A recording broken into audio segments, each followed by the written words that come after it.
Hey guys, Dakpo here. So, I'm here to talk about a project that I've been working on for about a year on how to optimize Diddy combos.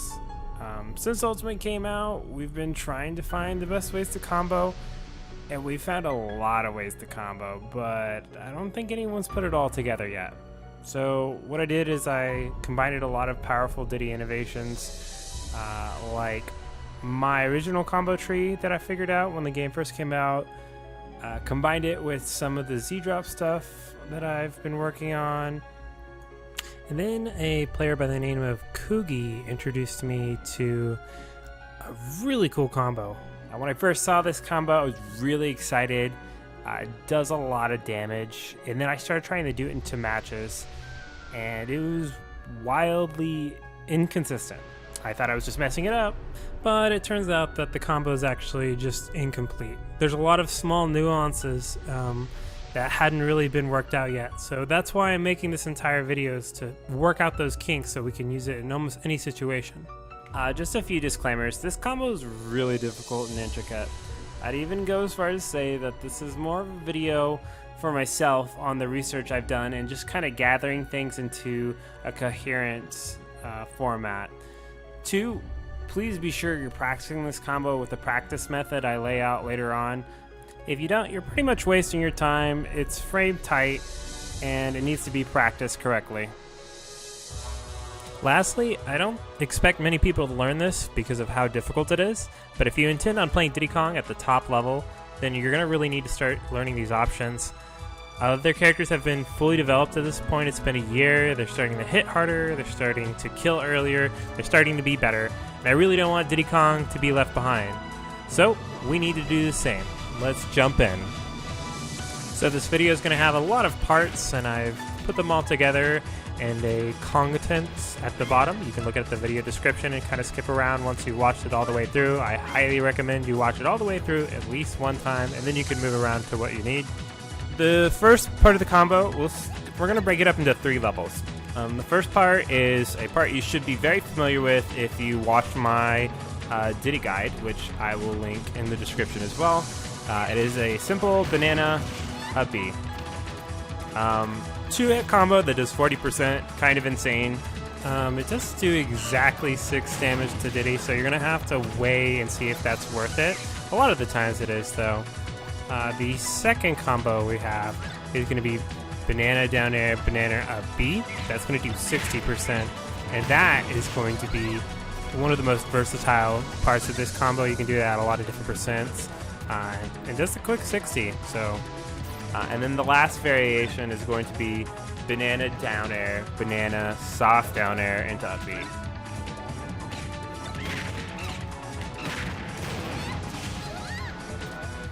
That's going to do 69.9%. That's 70% off of one interaction. Kind of insane damage. And at this point, you're probably wondering, okay, so I've seen the moves he's using, I've seen the order, and what he does them. Why on earth is this whole long video? That should be it. That's the whole video, right? Well, it goes a lot deeper than that, and I did a lot of the footwork for you guys. One of my most influential mentors taught me that Smash is a game about situations and scenarios, and the better player is usually determined by which player encounters the most amount of scenarios that they already know the correct answer to. And so we're going to be using this as a skeleton to set up for even better combos and to adapt to every single situation. It's going to lead into massive damage. It's going to lead into kill setups. It's going to lead into almost unreactable infinite setups. It's just so good. I can't wait to show you guys everything that this combo offers. Make sure you have stale moves on every time you're practicing this. The first rule is that all banana tosses must be smash thrown. This is indicated by certain visual cues. Just kind of like doing a smash attack versus a tilt attack. If you just press A on your controller, Diddy will just do a normal toss. This is going to do 4.8%. It's not going to be very damaging. Just a heads up, the faster you throw an item, the higher velocity it has when it hits someone. specifically banana, the more trip stun animation it's going to have, so the longer time you have to punish. So you have to do a smash toss on every one of these throws, unless very specifically I talk about doing a different type of toss. So you can tell that you did a smash toss by doing a smash input when you throw, and you'll see this light show up, and it should do 6.3%. It's going to do a lot more. It's going to have a few more frames of trip stun, and we need every single frame. Alright, so the next rule is about using the correct banana toss, not just smash tossing it, but having to throw it forward. And that seems kind of weird to say, but if you didn't know, Diddy's banana tosses have different frames that they become active. So Diddy's forward throw, 1, 2, 3, 4, 5, 6, 7. So it hits on frame 7, which is way faster than, let's say, his back throw, which is 1, 2, 3, 4, 5, 6, 7, 8, 9. In a situation like this where every single frame matters, there are actually just legitimately scenarios where back throw will not work. Even if you're frame perfect with the down air, you just can't do it if you're doing a back throw. Okay, so the next thing we're going to be talking about is doing aerials as low to the ground as possible. It's really, really imperative that we are hitting these, and maybe like 1 to 2 frames later, we're landing on the ground. Just as absolute low as you can get, because if you hit the character at the top of their head, and I've set the computer to shield here as soon as they get hit. We want to be landing and suffering our own landing lag while our opponent's suffering hit stun. What we don't want is to hit the opponent and still be traveling through the air while the opponent's going through their hit stun, because that means we have way less frames to work with. So just a little bit of spoilers. This our goal is 7 frames of stun, so we can throw a banana at them. In this case, I did an aerial really high, and she is out of stun before I am. That's how bad that was, because I did an aerial really, really high. Now, if I do it differently, if I do an aerial low to the ground, that might not even been low enough, but it'll be a lot closer, and we can kind of see the difference there. So 1, 2, 3, 4, 5, 6, 7. Oh yeah, that was the full 7 frames. Yeah, and then on frame 8 she comes up and she can shield. So that was an example of an aerial that was low enough to get that 7 frame threshold that we're looking for. The next rule is going to be completely centered around which down air you use. In the picture you can see that there are 2 circles. The red circle is going to be our sweet spot down air. This is going to do 13%, and this is going to be the one that we have to use during our first down air. So you hit them with a banana, you do the down air, it does 13% because you hit the sweet spot, and it should give you enough stun to move into the next part of the combo. The sour spot has to be used the second time. If you use the sweet spot for the second down air, what's going to happen is your opponent's going to pop up into the air. We don't want that, because that stops a lot of our powerful follow-ups. I will note that if you get this sweet spot on the second down air, you can still get some really decent follow-ups. They're just not going to be as strong. The last rule we're going to go over is the pickup rule. So whatever percent your opponent's at, you need to pick up in the part of the combo that they would be at that percent anyways. So for example, if I've got an opponent here that is at 20%, I don't want to start at the beginning of the combo, because if I hit banana into hard down air, they're going to pop up. Now you can still get some follow-ups if you try to do the hard Dair or the sweet spot of down air on the first time, and they're at above, I would say, like 10%. But what we really want to do is we want to pick up and we want to do our soft Dair, because this is where that part of the combo would normally be. See how they stay grounded there? And we can push the combo even further. We can get up to almost 80%, which is kind of crazy. Alright, so the second section is going to be about the exceptions to those rules. There are 2 exceptions. You've got 1, you've got the heavy characters, and then 2, you've got the fast fallers. In a lot of my examples, I'm going to be using Piranha Plant. because he is one of the fastest fallers and he's one of the heaviest characters in the game. He also has one of the worst stagger animations, so if anything could go wrong in this combo, it would go wrong against Piranha Plant. Now, the reason that heavy characters don't work is because when you do your banana and then you do your first down air and it's a sweet spot and it's right before you land, they won't suffer enough hit stun for you to be able to true combo into the banana toss. Now, I ran this through the Rubin calculator, and apparently if you do everything frame perfect, you can still get the forward throw. I've been doing this a lot. I haven't gotten it a single time at 0%. So one of the big things about doing combos like these and doing videos like this is making sure that if it's difficult, that it's still practical. And I don't think that doing the down air at 0% on heavies is practical.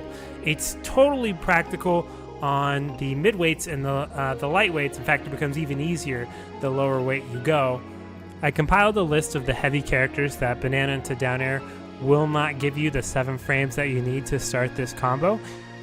Of course, there's ways around this that I'm going to demonstrate later in the video, but just be cautious that this is our first exception to the rule. Fast fallers are a problem because of how they interact with up B. Specifically, they'll slide on the ground at super early percents, which is great and makes the B a true combo. The issue is that there's a very weird percent window of about 10% where they go into this tumble state and they can tech before the explosion happens. This is completely negated if you just end the combo with something other than up B, but you lose some percent doing this. I'll go into some alternate combo routes a little bit later in the video. The final thing I wanted to talk about of fast fallers is that after this 10% window where they can tech the up B, they start to get launched too high so they can't touch the ground before the up B explodes. So effectively, the combo starts working on them again. By looking at these exceptions, it becomes pretty clear that the lighter or floatier you are, the easier it is to do the base version of this combo. So now let's jump in on how to actually practice this. This is going to be one of the most important parts of the video, simply because if you're not practicing it right, then you're going to be wasting your time since this is frame perfect. Now there are 2 important ways to practice this. The first and most important is you want the computer to be pulling up shield as soon as possible. Since most of our combo is spent on the ground, as long as you have the computer holding shield, then you should be good. The way to do this is simply just take the strap for the Joy-Con for the Switch that you have, and just tie it around the shield button and just set the CPU to control. Go ahead and click this link if you want to see what it looks like firsthand. The second training method you want to use is you want to set the DI. You can set DIs to very, very specific angles, whatever you need to. The way you do it is you set the CPU to control again in training mode, and then on the second controller, before you plug it in, is you hold opposite to the direction you want to test. So if you want to try DI to the right, then you're going to hold left on the second control stick, and then you're going to plug the GameCube controller in, and then you're going to press A, and then after that, then you let go of left. And what this is going to do is it's going to force the CPU to always hold right. Go ahead and click this link if you want to see what it looks like firsthand. Now we've gone ahead and we've combined both of these techniques. This is going to be really useful for us because it's going to allow us to practice with combo. If we mess it up, the computer is going to shield on frame 1. If we throw banana and we're not quick enough with the aerial, they'll roll away from you frame 1. And then also, if you just want to test against DI, then you've got it constantly DIing away from you, which is pretty much the usual DI, which is pretty cool, because if you mix up your opponent, then we can also test out what happens when they DI the wrong way. So as we can see, this combo has a lot of nuances and it's very difficult.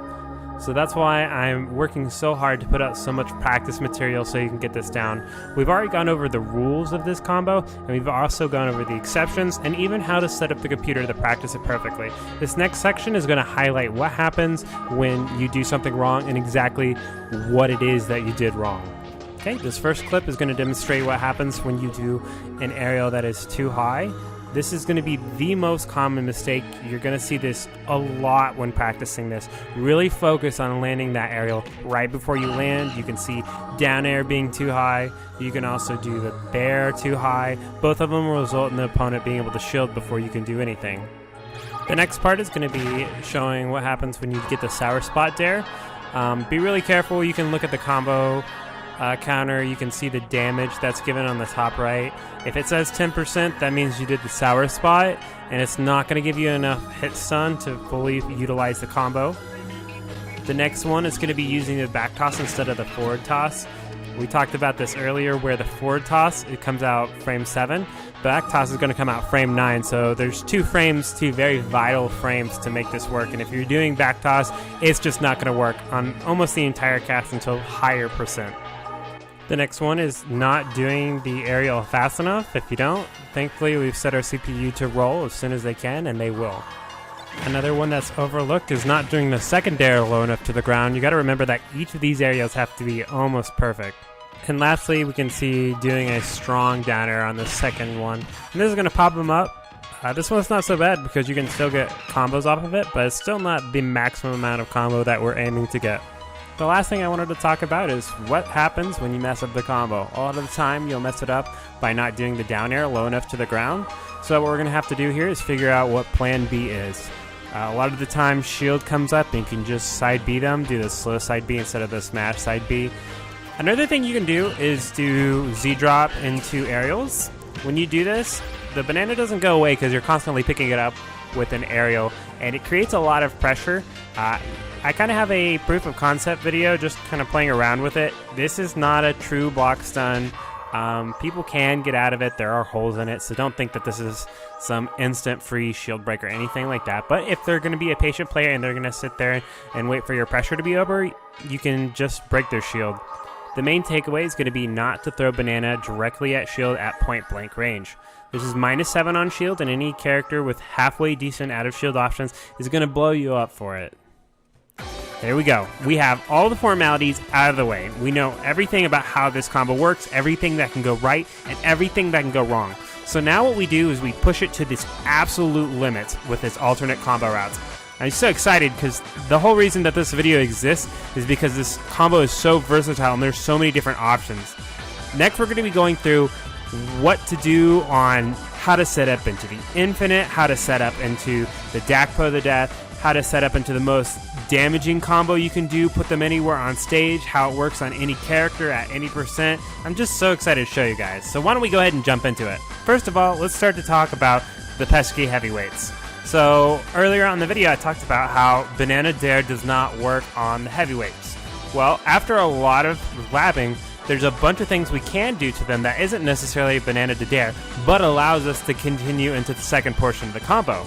The first and most importantly being banana back air banana, which is cool because this is one of the combo routes that I found out very, very early in the game, and now I'm tying it to this much bigger combo training. Bair works on all weights at all percents until it starts knocking characters into tumble rather than sliding them upon the ground. It works really well from far away, but it gets really difficult in frame type once you start to try to do it up close. It's even more difficult if you're trying to do it up close and trying to hit a small character. But if you're up close and you're trying to hit a small character, that's when you really should be using down air anyways. If back air works on all characters at 0%, then you're probably wondering why it's not just the foundation of the whole combo tree. Well, that's because the entire point of this video is to be as optimal as possible, and down air does way more damage than back air does. Now, if you find back air easier to do and you find more success with it, then I fully encourage you to do it because this combo is just that flexible and you can do so many things with it. The next alternate combo route is going to be our infinite, and so I've been doing the infinite as soon as we discovered it. I would say I was the first one to start really utilizing it in tournaments, and as such, my region has been adapting to it very fast. They're pretty wise to the usual setups like down throw, but there is one setup that I have found that works against even the best players in the world, and they often miss it, and that's the Nair setups. Now, luckily for us, we have so much flexibility in our combo that we can kind of choose to do a Nair and set them up into the infinite really well. Specifically, the lighter characters, you can set up into the infinite by substituting the second down air with a Nair. Something on PS2 is going to be so hard to tech. Someone would have to be your practice partner, or honestly, they would just have to get lucky and just be pressing buttons and tech it, because honestly there's such a small window to tech right there. On our midweights, we've got Pit, and below we go ahead and we do our normal combo, and then after the second down air, we do our sour spot, so it makes sure to keep him grounded. And then we do an up tilt.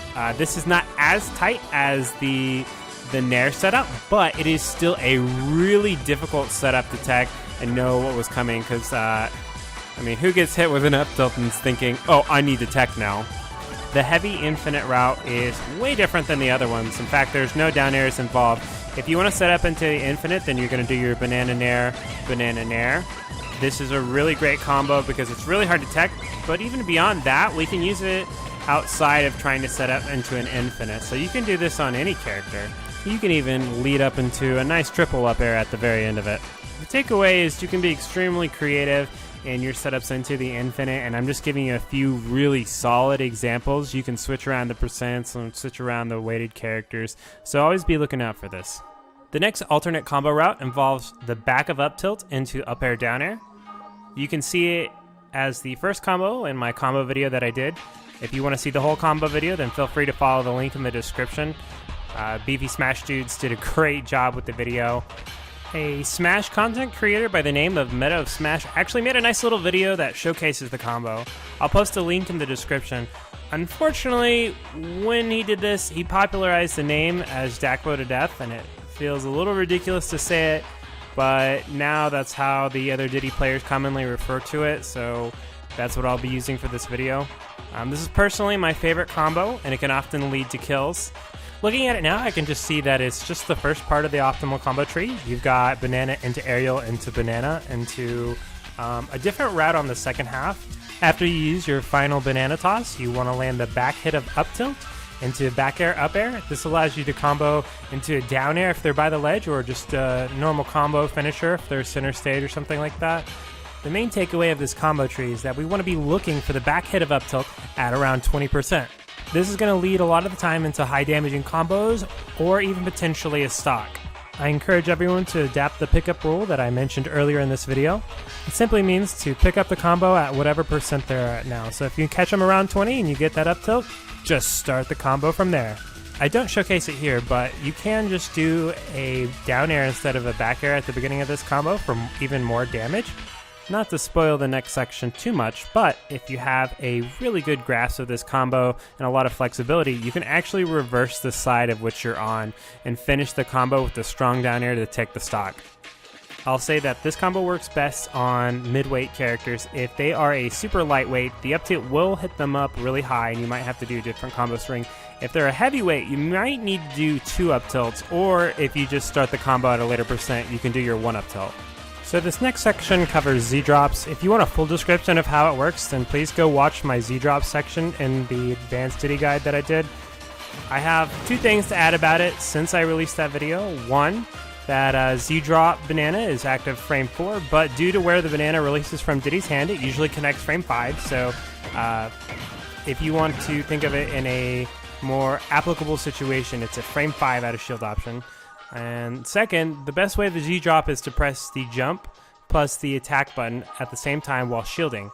This helps minimize buffering the wrong inputs. I honestly have no clue why this works better than pressing jump with the grab button while holding shield, but it's something that I'm relearning currently. Early on we mentioned that we're using forward throw as much as possible because it comes out frame 7, and lo and behold, all the characters that are Cloud's weight and under, when we do banana into down air, they suffer 7 frames of stun. So it allows us to do forward throw and allows us to do this whole combo string.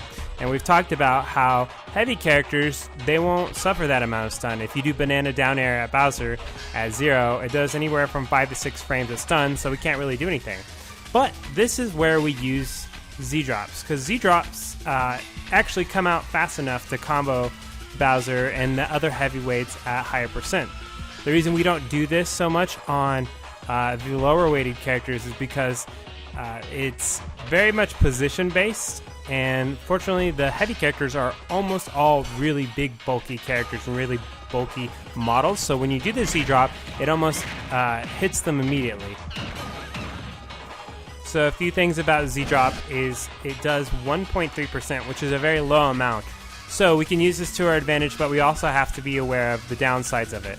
So the advantages are it allows us to do our normal strings on heavies at 0%. So you would do forward smash banana toss into down air, and then you do Z drop into whatever second half of the combo you want to do. The next advantage is to be able to use this as a punish out of shield. So if someone hits the back of your shield, then you can do a Z drop, and then you can start this really, really long chain. So the downside to this is if someone hits your shield and you Z-drop as a punish, and then you do down air, you're stuck in a precarious situation where usually your back is turned to him, which is a frame 9 back toss. This is not going to give you enough time to throw the banana after the down air to true combo into any combo. We can fix this in two different ways. One is after the first Z-drop Dair, you can do another Z-drop, making sure to follow up whatever you want on the second half of the combo.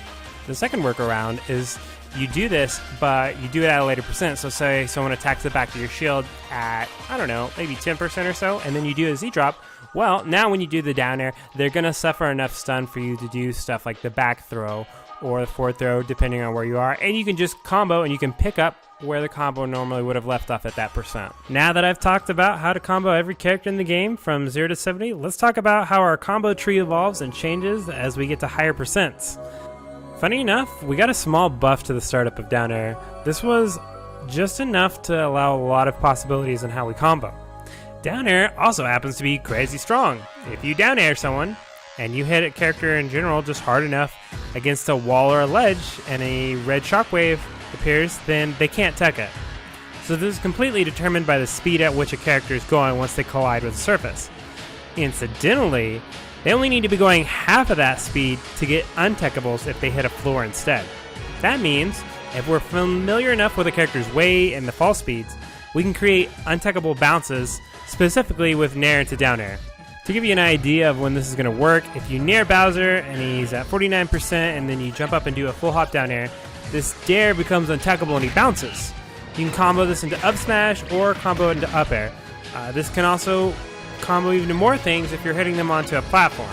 This is a really cool extension that has a lot of unexplored potential. I kind of discovered this while just making this video, so feel free to explore with this, see what you can do. I suspect that it works way better on characters that fast faller, and it'll work longer on them as well. And maybe the lighter characters, it's best to just use up B until around maybe 60%, but I'll go into that more later. Now I've introduced all but one combo technique. The next portion of the video will be a showcase of how we can combine all these techniques at different percents.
So now here we are at the very end. The last thing that I wanted to mention in terms of optimal combos is we have a doubt tilt string that starts working on characters at very late percents. If you want more information on how to do this and what percents it starts, please check out my Diddy guide, as I have a whole section dedicated to it. There are 2 infinites that I did leave out of this video simply because I'm not sure how viable they are. One of my main goals when making this video was I wanted to make combo strings that were tournament viable at the top level of play. And I'm still assessing these 2 combo routes. The standing infinite is the one that player 1 is kind of pioneering. It only works on a very small handful of large characters or characters with unique trip animations. It also doesn't work on any stage that has platforms, so the use of this is pretty narrow. I'm still deciding whether I need to learn it, and I might make a video on it in the future. The second infinite is the tri-platform infinite, and that's the one where you can do the normal infinite, except you do it on the top platform of something like Battlefield. This infinite seems like a lot of extra work to learn with almost no viable setups or anything that would happen in a practical match. I haven't been able to think of a single scenario where I could do enough damage and put someone in a tech situation on the top platform when I wouldn't rather just be going for like super guaranteed damage or stage control or something like that. So I'll keep experimenting with it, and if I find it really useful, then I might whip out another video like this. But until then, I was going to leave those 2 out and see where the meta puts them. Hey guys, so I had some final thoughts that I just kind of wanted to say out loud before I end the video. One is I hope you guys enjoyed the video. I had a lot of fun putting it together. I hope you guys learned a lot as well. Just some things that you want to keep in mind, and this is general combo advice for any characters, is you want to make sure that, you know, doing your aerials as low as possible to the ground. You know, sometimes it's best to delay moves to the end of hit stun, so it gives you some extra frames when you land. With Diddy specifically, I think we have better combo routes the longer we can keep them grounded, which is something that not many characters can do, which is really cool. As you get better with this, you're going to have to make some tough decisions when you're comboing, and they have to be instinctual and they have to be on the fly. Sometimes you're going to have to choose between going for guaranteed damage or, you know, getting a reset. Sometimes you might have to choose between getting guaranteed damage or getting a lot of stage control. Sometimes you have to choose between getting guaranteed damage versus maybe a potential kill. One of my favorite quotes from, one of my favorite players, Mango, he said, "The correct option is the one that worked." And honestly, for a game like Smash, I can't phrase it up any better. I can show you ways to get 70%, but if your option takes your opponent off stage and lets you get a kill, then that was the correct option. So don't just watch this video and assume that these are all the correct answers, because you have to be making these assessments. You have to be reading your opponent. You have to be determining their skill level. You have to understand your own skill level, and you have to make these decisions. I kind of see a time frame of how the Diddy Kongs incorporate a better combo game. It really started with just doing banana up B. If a lot of these combos are new to you, a lot of this stuff is over your head, just start with banana up B. It is such a good fundamental thing, and you probably should have learned it by now. We're over a year into the meta. Currently, at the time of making this video, I'm now starting to incorporate banana down air, banana up B.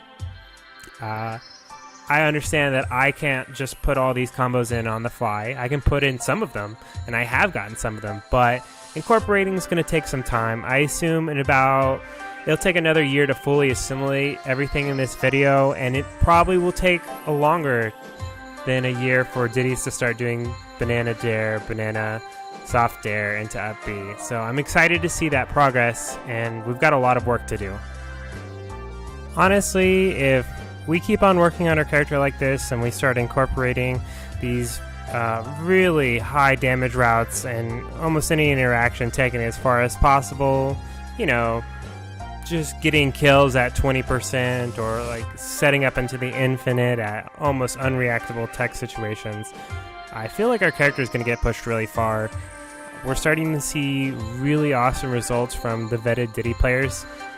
I'm really hoping that I'm putting out this content and putting out these videos. I really want to see a new Diddy player, one that didn't play Smash 4 Diddy, one that didn't play Brawl Diddy, one that is just an ultimate Diddy and doesn't have the context and I would even say the restraints from the last Smash versions of Diddy, because honestly, a lot of the Diddies from the previous games were kind of stuck in our ways, and we have a hard time exploring new options. I mean, we just banana to grab, down tilt grab, and then that's it. That's like the extent of a lot of the combo games. So I'm really excited to see, you know, kind of a new blood really just take on this new beast that is Ultimate Diddy. If you guys have enjoyed this type of content, please check out my Advanced Diddy Guide.